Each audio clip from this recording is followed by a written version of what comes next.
Hey everyone, Anders here with another video. Today we have a bit of an emergency video because this is the second day in a row NCSoft has had emergency live streams to address some issues with AION 2.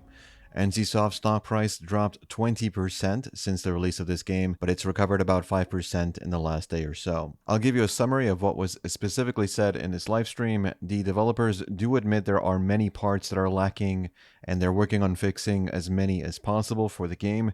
Abyss points was the main topic today. Essentially, they admit they were blindsided by how many players started farming Abyss points for efficiency because it was a hassle to do it normally. Those players who managed to stay online and level in gear were able to get a power advantage over those lower level players. This meant in PvP, a higher level player could farm a weaker player for almost unlimited Abyss points. There were other things going on that some legions were doing for Abyss point farming, but the point is the gap between those who leveled early and were farming low-level players and doing other things for Abyss points, that gap to those who are just now getting to max level is substantial enough that they felt the need to do something today. So most of these changes I'll be talking about are going live in a patch today. Their plan right now is to limit how many points you can get from players below your level, and they're now limiting how many times you can get points from killing the same target. At the same time, lower level players will have almost no downside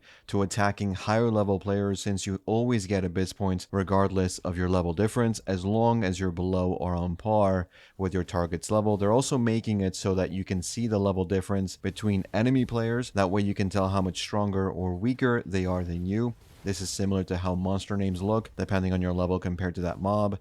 Shugo Fest events will now also reward many more Abyss points.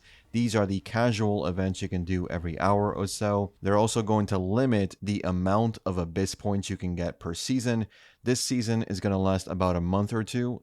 There will now be a hard ceiling on how many points you can get. Currently, it's 1 million Abyss points. Their focus is to make it easier to get Abyss points for everyone and get those players who maybe don't like to PvP able to reach that 1 million milestone. They're going to retroactively reward you with the Abyss points you would have had through the Shugo Fest events once this change goes live. They will also make it so if you do party up, your party now gets the Abyss points and then it gets distributed to each member within the party fairly instead of it being individual. This is to help players who main support classes.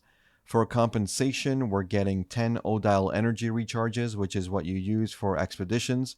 And they're also going to be adding a crafting recipe so you can make a limited amount of Odile energy.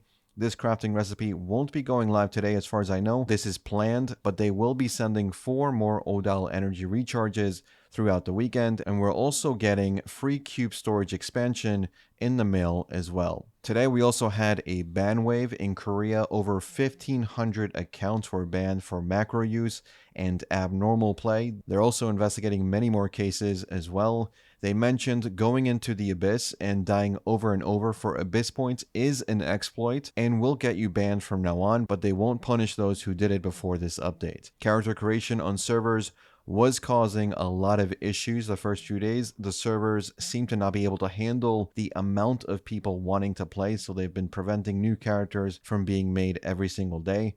The restriction lifts for a few hours, but if you're not home when you want to make your character on whatever server you choose, it can be frustrating. They've increased server capacity now, and they will be lifting creation restrictions for all servers except the most populated ones. Some servers are still locked because queues are just way too long on those servers, mostly because having a healthy server does help in the auction house. So what they want to do is implement cross-server auction house as soon as possible. Server transfers, however, will not be added, at least for now. In Taiwan server, if you're playing there and are having issues processing PayPal payments, they had a notice today confirming that you can use PayPal even if you're abroad, but the minimum purchase amount is 300 new Taiwan dollars, which is about 10 US dollars or about 9 euros. They're also working on bug fixes, a class balance. They're working on a dedicated UI for PC, which should address a lot of our issues with the clunky UI we have right now. Skill presets and Divanium presets are also under development,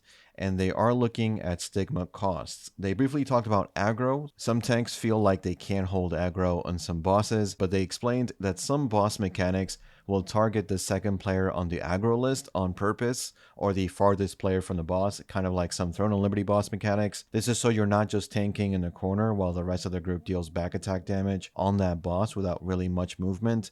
Regardless, they will look into some bosses that do this too much and will adjust where appropriate. The Rift Quest might be replaced since a lot of players seem to be having issues completing those.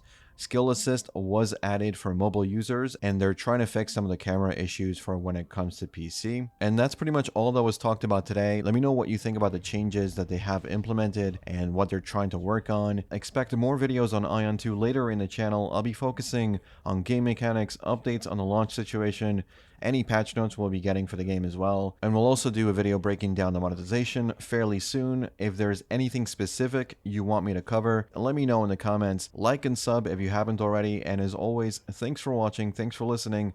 I'll see you all in the next one. Take care.